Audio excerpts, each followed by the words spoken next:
안녕하세요. orlando 캠입니다. 오늘 또 시황 분석과 더불어서 종목 분석해보는 시간을 갖도록 하겠습니다. 자, 이번 실적 발표의 핵심은 아무래도 오라클이 되지 않겠나 그렇게 보여지고 있죠. 오라클에서 부채를 갖다가 어떤 식으로 컨퍼런스 콜에서 이야기를 할지, 자, 거기에 따라서 주가 자체의 방향이 결정될 것으로 보여지고 있다. 시장 자체가. 자, 그렇게 보고 있습니다. 자, 오늘 시장 한번 보겠습니다. 시장이 거의 다 하락을 했죠. 0.45% 하락한 지금 이제 215.67 기록했고, 다우 같은 경우에는 나스닥도 0.14% 하락, 그 다음에 S&P 500이 0.35% 하락했고, 러셀은 조금 일단 보합을 겹쳤습니다. 저 그런 가운데 있었고, 장막판에는 조금은 상승을 했는데 아직까지 조금은 하락세가 조금 강한 모양이 있었다. 저렇게 말씀을 드리겠습니다. 오늘 하루 동안 맵을 보시게 되면 이쪽에 있죠. 테크놀로지 요 분야는 상승했는데 요 분야는 좀 하락을 했다 이렇게 보시면 됩니다. 그래서 손바뀜이 좀 일어났다 이렇게 보시면 되는데, 자, 구글 분야 있죠. 구글 메타 요쪽이 좀 하락을 했고, 엔비디아, 브로드컴, 그다음 엔비디아, 그다음 마소, 오라클 요쪽에 오픈 AI 쪽이 좀 상승을 했다 이렇게 보시면 되겠죠. 그 이유는 엔비디아의 H200이 중국에 수출 가능하다, 자, 그런 것들 때문에 아무래도 같이 상승했다 이렇게 보시면 되겠고, 자, 브로드컴 같은 경우에 있어서는 실적 발표를 앞두고 조금은 지금 이제 상승되는 모양이 있었다. 실적이 좋게 나올 것으로 예상됨에 따라서, 자, 테슬라 같은 경우는 좀 많이 하락을 했는데 아무래도 지금 이제 애널리스트가 아담 조나스에서 바뀌는 과정이 있고, 그 애널리스트 자체가 조금은 지켜보자, 저 그런 의미에서 좀 하락했던 것들이 있겠죠. 그래서 조금은 지금 이제 기술주 중심으로 해도 편가리가 좀 됐던 하루였다 이렇게 말씀드립니다. 그 다음 일단 산업재는 좀 상승했고, 나머지 분야는 거의 다가 하락했다 이렇게 보시면 되겠죠. 자, 그 다음 일단 반도체 장비 쪽은 조금은 상승되는 모양이 있었다. 그래서 전반적으로 기술주는 약간 양호하면서 좀 편이 갈려졌던 모양이 있고, 나머지는 좀 숨을 죽이면서 아무래도 금리 인하를 지켜보는 그런 입장이 있다 이렇게 말씀을 드립니다. 자, 다음에 S&P 500의 지수 한번 보겠습니다. 지금 이제 0.35% 하락한 6,846을 기록하고 있다 이렇게 보시면 되겠고, 직전 고점을 돌파하지 못하고 약간 꺾이는 모양이 있었다 이렇게 보시면 되겠죠. 좀 숨고르기를 하고 있다 이렇게 보시면 됩니다. 올라와서 좀 눕고 있는 모양이 있다 이렇게 보시면 되겠고, 다우 마찬가지로 지금 이제 고점을 돌파하지 못하고 약간은 꺾이는 모양이 있다 이렇게 보시면 되겠죠. 자, 금리 인하를 앞두고 조금 관망의 자세가 되고 있다 이렇게 말씀을 드립니다. 나스닥 마찬가지입니다. 0.25% 정도 하락이 되고 있다 이렇게 보시면 되겠죠. 나스닥 100, 나스닥은 지금 이제 0.14. 자, 그 다음에 러셀은 조금 일단 지금 이제 반등이 있었는데 그럼에도 불구하고 고점을 돌파하지 못하고 있다. 그래서 고점에 따른 그런 지금 이제 실망 매물들이 조금은 나와 있다 이렇게 말씀드릴 수 있겠죠. 그래서 꺾인다기보다는 옆으로 누우면서 금리 인하 그런 것들 발표를 기다리고 있는 중에 있는 것이 현재 모습이 아니겠는가 그렇게 보여집니다.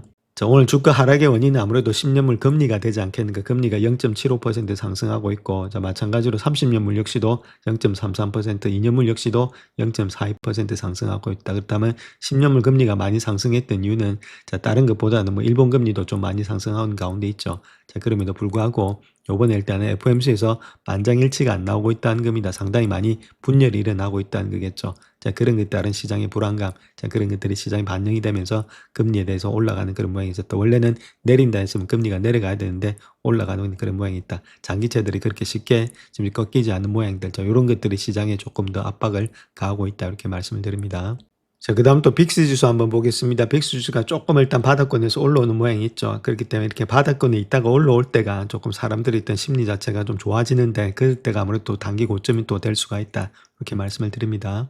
자, 2025년도를 거의 완벽하게 예측했던 회사가 이제 월가에서 가장 높은 S&P 500의 목표가를 설정하고 있다 그렇게 말하고 있는데, 오펜하이머죠. 이쪽에서 2026년도 말까지 S&P 500의 지수를 8,100으로서 일단 상향 조정했다 그렇게 말하고 있는데, 자, 그 내용에 대해서 한번 살펴보겠습니다. 자, 그렇다면 그 이유를 본다면 긍정적인 전망은 아무래도 미국 경제 데이터의 지속적인 회복력이 있다는 것들, 기업 실적이 기대치를 뛰어넘는 데 다른 것들, 자, 기업 실적, 그 다음에 경제 지표, 그 다음에 가장 중요한 것이 금리를 인하할 것으로 예상하고 있는데 2020년대도 한 번에서 두 번 정도는 더 인상할 거다. 자, 이런 것들 세 가지겠죠. 경제하고 실적하고 그 다음에 금리다 이렇게 보시면 됩니다.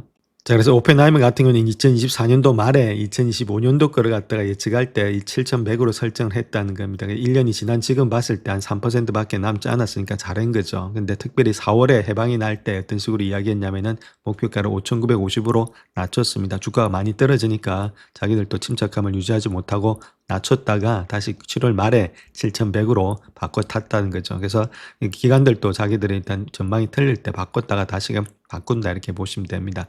그래서 4개월의 예측만 놓고 보면 여전히 꽤 좋은 예측이었다 그렇게 말하고 있는데, 그래서 2016년도 말에 S&P는 8,100으로 제시하고 있다 이렇게 말하고 있죠. 물론 이것이 될지 안 될지는 모릅니다. 그럼에도 불구하고 대부분의 중간값이 한 7,500은 달리고 있다 이렇게 밝히고 있습니다. 자, 그렇다면 그 이유는 간단한데 경제와 기업의 이익이 예상보다도 잘 견뎌냈기 때문이다. 그렇게 말하고 있고 이런 상황이 멈춘다. 그렇게 보진 않는다는 거죠. 그래서 S&P 500에 대한 긍정적인 전망 자체가 미국의 경제 데이터에 대한 입증된 지속적인 회복력 그리고 대부분 기간 동안에 예상을 뛰어넘었던 S&P 500의 기업 실적 등 이런 것들을 요인에 기반을 하고 있다. 그렇게 말하고 있고 특별히 2020년도에는 기업의 실적이 더욱더 개선될 것임을 시사하고 있다. 이것이 가장 큰 지금 이제 주가 상승의 원동력이 되겠죠. 그래서 지금 금리를 인하할 것이라고 예상이 되고 있는데 이제 1, 2회 정도 예상을 하고 있는 것보다도 더 많이 한 최소 2회 정도는 더 인하하지 않겠는가. 자, 그렇게 보고 있다는 것들. 그래서 2010년도 목표 가격을 달성하기 위한 핵심은 통화정책, 재정정책, 그리고 혁신적인 지속적인 진전이라든지 기업의 수익의 성장이다. 그렇게 보시면 되겠고 그래서 모든 것이 주가를 뒷받침해왔고 내년의 수익과 매출의 증가에 핵심적인 역할을 하고 있다. 자, 그렇게 이야기를 하고 있습니다. 자, 소비자 심리 조사에 있어서는 아무래도 소비자가 단기적으로는 인플레이션과 경제 건강에 대해서 우려를 하고 있다. 그럼에도 불구하고 하드 데이터라든지 판매 데이터에서는 소비자가 다소 선택적으로 그리고 느린 속도로 쇼핑을 계속하고 있다. 자, 그렇게 이야기를 하고 있습니다. 자, 트레이드 입장에서는 이번 주에 연준의 결정과 실적 발표를 앞두고 여러 가지 시장 수준을 갖다 주시하고 있는데 어떤 점에 대해서 주시하고 있는지 한번 살펴보겠습니다. 자, 그래서 특별히 이번에는 금리 인하보다는 더욱더 금리 인하 이런 것들은 이미 반영이 됐기 때문에 다른 것보다는 실적 발표에도 중요하고 있다는 거죠. 특별히 오라클이라든지 브로드컴 그런 것들이 실적이 더 중요한 시점이 현재 시점이다. 그렇게 밝히고 있습니다. 자, 그다음 또 금리 인하 발표에 있을 기자회견이다 이렇게 보시면 되겠죠. 그래서 기자회견에서 더욱더 중요할 것으로 보여지고 있는데 파월 의장 자체가 어떻게 일단은 지금 이제 침묵을 지킬지 그다음에 그 의조가 어떤 식으로 변화될지 그런 계획들을 우리가 지켜봐야 되는데 아무래도 파월 의장 자체도 내년에 5월에 끝난다는 거죠. 그렇다면 1월, 3월, 4월 자 그때 예정된 FOMC 회의도 자기가 주재한다는 겁니다. 자 그때까지 해서 금리를 갖다 인하할지 안 할지 그런 것들의 결정이 이번에 발표가 되니까 그것들 더욱더 신경을 써야 된다. 그렇게 말하고 있습니다. 자, 그 다음 또 이번 주에 실적 발표에서 가장 일단 주목하고 있는 것이 오라클이다 이렇게 보시면 되겠죠. 오라클 역시도 오픈AI, 메타 이런 것들 포함한 거대 기술과 함께 지금 5천억 달러 규모의 인공지능의 거래에 대한 우려가 커지면서 기세가 많이 꺾였죠. 자, 그런데 중요한 것은 컨퍼런스 콜에서 긍정적인 신호가 나타난다면 주가는 상승할 수 있다. 자, 그거 자체가 뭐냐 다른 것보다는 부채에 대한 우려를 갖다 해소할 수 있는 도움을 줄 수 있겠다. 자, 그런 식으로 컨퍼런스 콜에서 이야기했다. 자, 그렇게 했을 때는 주가는 쉽게 250달러까지 가면서 회복이 될 수 있다. 그 이야기를 하고 있죠. 그래서 지금 오라클의 실적이 어떻게 되고 있지, 그 다음에 부채가 어떻게 되고 있지, 그렇게 컨퍼런스 콜이 더 중요할 수도 있다. 그렇게 이야기를 하고 있습니다. 자, 또한 모건 스탠리 역시도 미국 주식을 갖다 2016년도에 강세 전망을 가져가겠다. 그렇게 이야기하고 있죠. 모건 스탠리의 마이클 위슨 같은 경우는 시장의 주도권이 확대되고 있다는 것들, 기업의 실적이 개선되고 있다는 것들. 자, 그다음 고용시장의 둔화세가 완만하게 진행됨에 따라서 2016년도에도 강세를 보일 것으로 전망이 되고 있다. 그래서 지금 최근에 비중 확대로 상향 조정된 소비재, 소형주가 가격의 안정이란지 상품의 수요 증가, 실적의 전망치의 상향 조정 그리고 금리 인하에 힘입어서 지속적으로 우위를 유지할 것으로 보여지고 있다. 그렇게 말하고 있죠. 그래서 소형주하고 소비재 이런 것들을 우리가 유심 깊게 봐야 되겠고 또한 윌슨이 연준이 여전히 주요 성장 동력이라고 말하면서도 나스닥 100 지수의 기업의 실적 추이 이런 것들이 10월 말 이후부터 강화되고 있다는 거죠. 자, 결론적으로 봤을 때는 실적이라는 겁니다. 그래서 고용시장이 급격하게 악화되기보다는 점진적으로 악화되고 있기 때문에 시장에는 긍정적인 환경이 조성이 되고 있다. 고용이 점진적으로 악화되니까 점진적으로 금리를 내린다는 이야기가 되겠죠. 갑자기 내린 게 아니라 자 그런 것들의 금리 속도에 있어서도 크게 문제가 안 되고 있다. 그렇게 이야기를 하고 있습니다. 자, 또한 레이달리오 같은 경우는 AI의 가장 큰 승자는 거대 기업이 아닌 사용자가 될 거다. 자, 그렇게 말하고 있는데 레이달리오는 값비싼 하이퍼스케일러보다는 AI를 활용하는 그런 효율성이 높은 기업에 투자할 것이다. 그렇게 말하고 있고 시장의 집중도 높은 밸류에이션의 위험을 초래하기 때문에 다각화가 필수적이다. 그렇게 말하고 있습니다. 그래서 부채 비중을 줄이고 금과 기타의 대체 화폐를 보유하면서 전력의 인프라에 투자할 거다. 그렇게 말하고 있죠. 또한 교육, 자본시장, 법치주의 같은 튼튼한 국가를 선호하면서 인도를 대표적인 사례로 꼽고 있다. 그렇게 보시면 되겠죠. 그래서 전력 인프라 이런 것도 우리가 체킹을 하시자 이렇게 말씀드립니다. 자, 그 다음 또 하나 생각해 봐야 될 것이 트럼프에 있어서의 아무래도 관세다 이렇게 보시면 되는데 관세 역시도 지금 대법원에서 좀 지지될 확률이 22%밖에 되지 않는다는 겁니다. 자, 그렇게 했을 때 조금 일단 또 시장이 한번은 출렁은 그릴 수 있다. 이렇게 말씀드립니다.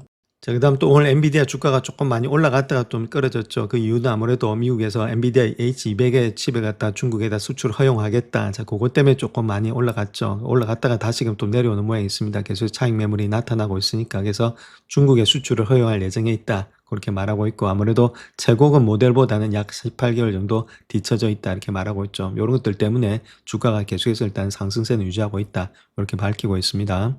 오늘 뉴욕 연준에서 이야기했던 내용을 본다면 11월에 인플레이션이라든지 기대치 한번 보겠습니다. 3년하고 5년 후에 예상의 인플레이션은 3%로 변동이 없다 그렇게 말하고 있고 미국 가계 1년의 예상 인플레이션은 3.2%로 유지가 되고 있다. 가계는 현재와 미래의 재정에 대해서 더욱더 좀 많이 비관적이다 그렇게 말하고 있죠. 2014년 1월 이후부터 시작해서 가장 높은 의료비의 증가가 예상이 되고 있고 주택가격의 상승 예상은 3%로서 좀 안정적이다.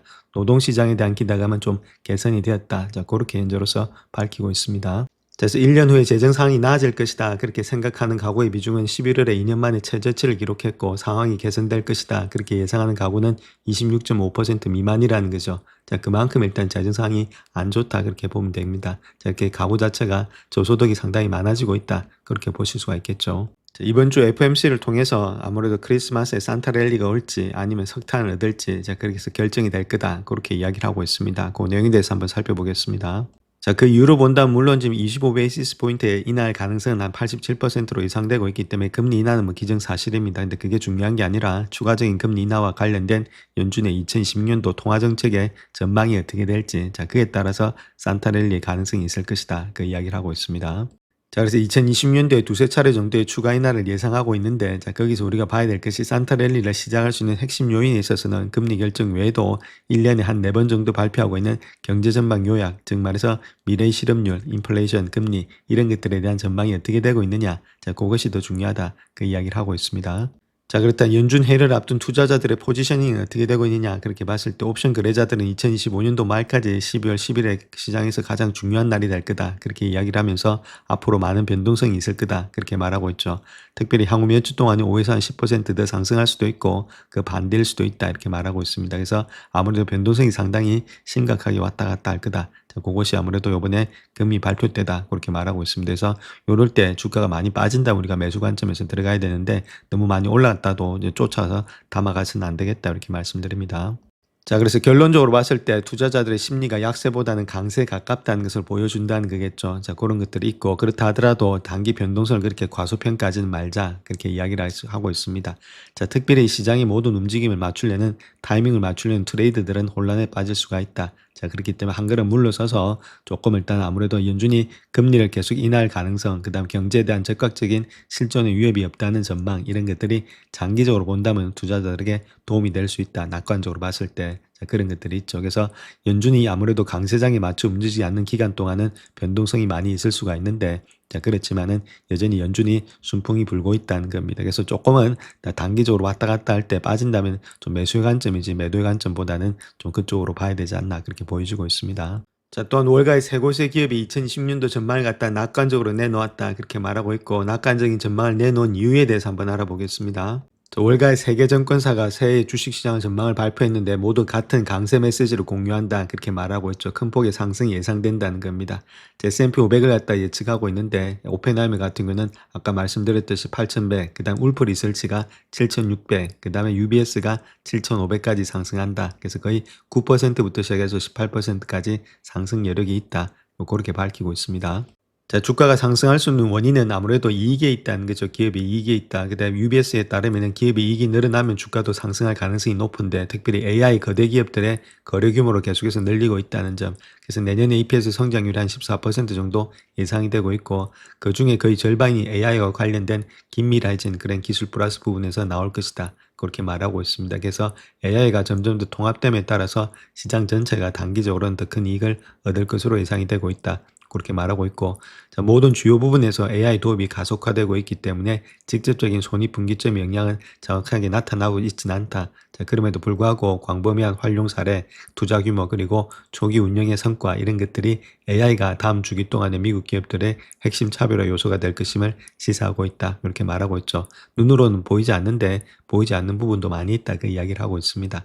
그래서 AI 도입으로 인한 생산성의 향상이 2020년도 하반기, 2027년도에 실적 개선으로 이어질 것으로 예상이 되고 있다. 아무래도 EPS는 주가의 함수니까 기업이 이익이 증가된다는 것은 주가가 올라간다. 그 밑에는 AI가 깔고 있다. 그렇게 이야기를 하고 있습니다. 자, 그다음 또 "소비자 심리가 개선되면 시장이 발전될 수 있다." 이렇게 말하고 있는데, 소비재 자유주의는 약한 정권의 신호와 취약한 소비자 신뢰 직면에 있지만은 감정은 개선되고 있다. 그렇게 말하고 있죠.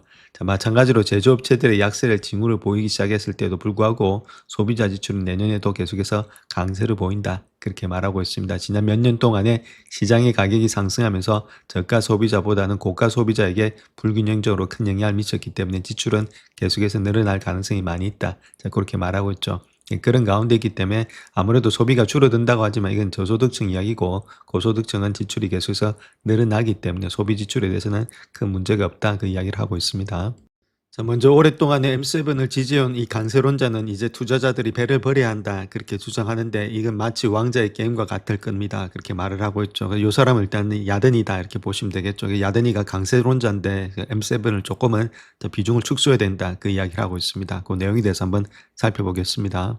자, 그래서 야드니 같은 경우에 있어서는 지금 M7 주식에 대한 비중을 좀 축소한 대신에 임프레시브한 493개 주식에 좀 비중을 좀 높여야 된다, 그 이야기를 하고 있죠. 즉 말해서 S&P 500 중에서 7개 제한 나머지 493개 주식에 집중해야 된다, 그 이야기를 하고 있습니다. 그 이유는 스코박스에 나와서 정보기술과 통신 서비스가 S&P 500 지수의 45%를 차지하는 지경에 이르렀다. 매우 집중된 시장이다, 그렇게 말하고 있죠. 너무 집중되어 있다는 겁니다. 자, 그런데다가 제일 중요한 것은 경쟁이 본격화되고 있다는 거겠죠. 그럴 때는 기업들이 다소 과도평가됐을 수가 있다. 자, 마치 왕자의 게임처럼 변하고 있다, 그렇게 말하고 있죠. 그래서 경쟁이 너무 심하기 때문에 이쪽이 너무 집중돼 있다, 그 이야기를 하고 있습니다. 자, 그래서 매그니피션트 7을 본다면 24% 일단 급등했다는 겁니다. S&P 500보다도 앞지르고 있죠. S&P 500은 22.3% 상승했는데 아무래도 이쪽에서 워낙 많이 가지고 있으니까 이만큼 상승했죠. 근데 중요한 거는 나머지 시장은 그만큼 좋지 못했다는 겁니다. 그래서 인베스코 S&P 500의 이퀄 레이트 ETF 있죠. RSP 요런 것들을 한번 생각해 봤을 때는 9.6%밖에는 상승되지 않았다, 그렇게 보시면 되겠죠. 그래서 결론적으로 봐서 시총의 모든 것들이 가중 버전으로 봤을 때 S&P 500의 주로 소수의 주식을 제외한 나머지 주식들은 일단은 가지 못했다는 거죠. M7만 상승을 했다, 주도했다, 그렇게 보시면 되겠고, 또한 M7에 대한 밸류에이션 또한 시장보다도 높다는 겁니다. S&P 500의 예상 이익은 22.6배인데 나스닥 100 지수 같은 경우는 M7과 다른 빅테크 기업이 주도하는 배수는 27배수. 자, 그러니까 아무래도 프리미엄을 훨씬 더 많이 받고 있는 것이 현재 M7이다, 이렇게 밝힐 수가 있겠습니다. 자, 그래서 P 레이쇼를 봤을 때 상당히 주가 배수 비율이 상당히 높다는 거겠죠. 테슬라 같은 경우는 212배수 정도 되고 있고, 엔비디아가 25배수, 지금 애플이 33배수, 아마존 29배수, 알파벳이 28배수, 마이크로소프트가 27배수, 메타가 22배수나 되고 있죠. 상당히 PER이 S&P 500이 22배수보다는 거의 다가 높게 형성이 되고 있다, 그 이야기를 하고 있고, 자, 그렇다면 어디에 투자해야 되냐 이렇게 했을 때 금융, 산업, 의료 주식을 매수할 것을 권고하고 있다. 금융 같은 경우는 저도 좋게 보고 있습니다. 그래서 7인이 계속해서 아무래도 매그니피션트 7이 계속 성공하기 위해서는 생산성 전기를 활용하기 위해서 S&P에 493개에서 매출을 찾아야 될 거다, 그렇게 말하고 있죠. 그래서 지금은 아무래도 좀 금융, 산업, 의료 이쪽에 일단은 좀 집중하는 것이 좋지 않나, 자, 그렇게 이야기를 하고 있습니다. 자, 특별히 내년은 M&A에서 신기록을 세울 수 있다, 그렇게 말하면서 2020년도 가장 큰 수혜를 볼 수 있는 월가의 종목이 있는데, 자, 거기에 대해서 한번 살펴보겠습니다. 자, 급등하는 인수 합병의 활동 자체를 본다면 골드만삭스다, 그렇게 보면 되겠죠. 골드만삭스가 아무래도 매출의 성장이 많이 있을 것이다. 자, 아무래도 내년에는 이제 IPO라든지 그런 것들이 상당히 많을 것으로 보여지고 있습니다. 돈이 풀리니까. 자, 그래서 지금 이제 12개월 목표가를 $850에서 $900로서 상향 조정하겠다, 그렇게 이야기를 하고 있습니다. 자, 그래서 M&A가 내년에 기록적으로 일단 주기가 도래하게 되면은 골드만삭스의 연간 수익이 주당 $60를 넘어설 수 있을 것이다, 그렇게 이야기하고 있는데, 그런 것들이 M&A가 이미 활동이 활발해지고 있다는 겁니다. IBM 같은 경우에는 컴프론트를 갖다 $110억 인수하는 계약을 체결했다, 그렇게 말하고 있고, 자, 파라마운트 스카이댄스라든지 워너브라우스 디스커버리에 대한 적대적인 인수 제한이 시작되고 있다는 것들. 자, 이런 것들이 연방준비제도의 완화된 통화정책, 그 다음에 트럼프 행정부의 기업 규제 완화, 연방 감독으로 인해서 내년에도 이러한 추세는 지속이 된다, 그렇게 보시면 되겠죠. 그래서 M&A 활동이 기록적인 한 해를 보내고 자금 조달을 뒷받침하려는 그런 상당한 자본의 유연성을 확보함에 따라서 2020년도 주당 순이익이 2021년도 이전 최고치를 경신할 것으로 보여지고 있다. 골드만삭스가 상당히 올라갈 가능성이 있다, 그 이야기를 하고 있죠. 자, 특별히 이를 뒷받침하는 요인으로는 거래 승인, 즉 법무부라든지 공정위원회 이런 데서의 규제 환경의 완화, 금리 하락, 그리고 전략적인 거래라든지 스폰서 활동에 대한 억눌린 욕구, 자, 이런 것들을 통해서 아무래도 충분히 일단은 좀 M&A가 활성화된다, 그렇게 이야기를 하고 있습니다. 자, 그래서 골드만 경영진 자체도 인수활동 기간으로 접어든 것으로 보이고 있다. 그렇게 말하고 있고 20억 달러 규모의 상장지수 회사인 이노베이트 캐피탈 매니지먼트를 인수하기로 한 거래가 그런 예다. 그 이야기를 하고 있죠. 그래서 10년은 대부분을 자본 최적화에 투자한 경영진은 자본 투입 모드에 돌입을 했다. 그렇게 말하면서 더 큰 규모의 M&A에 대한 기대감이 높아지고 있다. 자, 그렇게 이야기를 하고 있습니다. 자, 다음 테슬라 한번 보겠습니다. 테슬라 같은 경우에 있어서는 오늘장 3.39% 정도 하락을 했죠. 좀 아무래도 직전 고점이라고 말씀드렸고, 자, 이런 게 스토캐스트인 고점이 와 있기 때문에 당분간 올라가려면 조금 일단 시간은 걸리지 않겠는가. 자, 그럼에도 불구하고 있는 분들은 들고 가시고, 없는 분들은 일단 지금 이제 좀 내려온다면은 이런 것들이 좀 많이 내려왔을 때 있죠. 그럴 때 조금씩 분할 매수 관점에서 들어가야 될 때다. 이렇게 보시면 되겠죠. 그런 식으로 하는 게 좋겠고, 가지고 있는 분들은 만약에 털었다 그러면 다시금 또 들어가기가 그렇게 쉽지가 않습니다. 자, 그런 가운데 있기 때문에 계속해서 좀 장기적으로 보시면서 들고 가시고, 적어도 뭐 1년 이상은 보셔야 되겠죠. 그 다음에 지금 이제 없는 분들에 한해서는 이런 것들이 좀 내려온다든지 그렇게 할 때마다 조금씩 분할 매수 관점에서 들어가자. 이렇게 말씀을 드립니다. 자, 다음 엔비디아 한번 보겠습니다. 엔비디아는 오래간만에 일단 반등이 되는 가운데 있습니다. 그나마 일단 추세 자체가 하락 추세는 약간 일단은 지금 이제 모면했던 그런 모양이 있다. 이렇게 보시면 되겠죠. 그래서 하락했던 요 추세가 계속해서 일단 상승으로 돌아나가는지 우리 체킹하시고, 자, 가장 중요한 것은 뭐 중국에서 매출이 계속해서 일어난다면은 주가는 더 상승이 되겠죠. 자, 그런 가운데 있기 때문에 조금은 하락세는 일단 약간은 멈춘 것이 아니겠는가. 저 그렇게 보여지고 있습니다. 이런 하락세는 멈추고 다시금 조금 더 기간과 시간 조정 후에는 다시금 주가는 반등될 것으로 보여지고 있다. 이렇게 말씀을 드립니다. 자, 다음 구글 한번 보겠습니다. 구글은 조금 일단 하락되는 모양이 있죠. 자, 그런 가운데 있기 때문에 우리가 이제 엔비디아를 갈아타고 지금 이제 구글 타면 안 된다 이렇게 말씀드렸습니다. 자, 사람들의 심리가 거의 바닥권에 있을 때 있죠. 엔비디아 끝났다. 자, 그렇게 할 때가 도리어 일단 바닥이었고, 이제부터는 구글이다 할 때가 고점이었다는 겁니다. 자, 그런 식으로 사람들의 심리대로 움직이는 게 아니라 주가가 너무 많이 올라가서 과대평가됐을 때는 조금은 떨어질 수가 있겠고, 자, 그 다음 또 너무 많이 과소평가됐을 때는 다시금 반등이 될 수 있다는 거겠죠. 자, 그런 가운데 있기 때문에 구글 역시도 조금은 쉬어가야 되지 않겠는가. 물론 떨어진다는 뜻이 아니라 많이 올라왔기 때문에 조금은 쉴 때다. 저희 보시게 되면 몇 개월 동안 계속 상승했죠. 그래서 한 8개월 동안 계속 상승했기 때문에 한 달이라든지 이런 것도 쉴 수가 있다. 이렇게 말씀드립니다. 자, 그 다음 또 마소 한번 보겠습니다. 마소는 좀 많이 올라왔죠. 오늘 장에서 많이 빠졌기 때문에 좀 상승의 여력이 있다. 이렇게 보시면 됩니다. 그 다음 또 하락의 추세가 어느 정도 일단은 견뎌냈다. 이렇게 보시면 되겠죠. 그러니까 하락을 갖다 완전히 돌파하면서 쌍바닥을 치면서 좀 가고 있죠. 그렇다면 좀 매수의 관점에서 들어갈 때가 아니겠는가. 자, 특별히 지금 이제 이렇게 아무래도 좋은 우량 종목들은 200일선 있죠. 이것들 밑에 있을 때, 자, 그럴 때 조금씩 담아가시게 되면 큰 폭의 또 수익이 날 수가 있다. 이렇게 보시면 됩니다. 아무래도 이런 것들은 지금 이제 기업의 재정이라든지 그런 것들 매출 이익이 문제가 없죠. 자, 그런 회사들이 단지 꺾였다는 이야기는 결론적으로 봤을 때 수급상의 문제지 큰 문제는 아니다. 자, 그럴 때가 담아갈 때다. 이렇게 말씀을 드립니다. 자, 다음 메타 한번 보겠습니다. 메타는 아직까지도 직전 고점 라인 때 있죠. 요 갭 라인 때 670불대를 강하게 돌파하지 못했습니다. 이걸 돌파하게 되면은 아무래도 이 갭을 갖다가 돌파하면서 큰 폭으로 상승될 수 있는데 조금은 시간은 걸릴 것으로 보여지고 있고, 그것이 아무래도 요번에 있을 또 실적 발표 그 다가옴에 따라서 주가는 또 반등이 되면서 올라가지 않겠는가. 좀 시간은 걸릴 것으로 보여지고 있다. 이렇게 말씀드립니다. 자, 다음 아마존 한번 보겠습니다. 아마존 같은 경우는 좀 꺾이는 모양이 있죠. 그렇기 때문에 주가 자체가 아직까지는 하락세에 있다 이렇게 보시면 됩니다. 그래서 한 뜨리봉이라든지 쌍봉 이런 것들이 나타나는 모양이 있죠. 주가 자체가 좀 하락의 추세가 되고 있다는 겁니다. 그런 가운데 때문에 지금 바로 일단 매수의 관점에서 들어가기보다는 조금 기다리셨다가 200일선 있죠. 그것이 깨진다든지 그 밑에 온다 할 때 200불대 초반대에서 조금씩 잡아가는 그런 관점이 돼야 되지 않겠는가. 그렇게 보여주고 있습니다. 그래서 약간 더 눌린다면 그때부터는 좀 매수의 관점이다. 분할 매수. 그렇게 말씀을 드립니다. 자, 마지막으로 애플 한번 보겠습니다. 애플 역시도 직전 고점을 돌파하면서 올라가는 모양이 있죠. 상당히 좋은 모양이 있다 이렇게 보시면 되고 조금 더 꺾일 수도 있습니다. 자, 그렇다면 또 매수의 관점이고 아무래도 지금 있는 분들은 들고 가야 될 때고 신규 진입하실 분들은 조금 더 기다릴 때다 이렇게 말씀을 드릴 수 있겠죠. 물론 주가는 상승되고 있는데 좀 많이 올라와서 조금은 쉬어갈 때다. 밸류에이션 상에서도 조금은 고평가되어 있다 이렇게 말씀을 드립니다. 영상을 끝까지 시청해 주셔서 감사합니다. 영상이 도움이 되셨다면 구독과 좋아요 부탁드립니다. 감사합니다.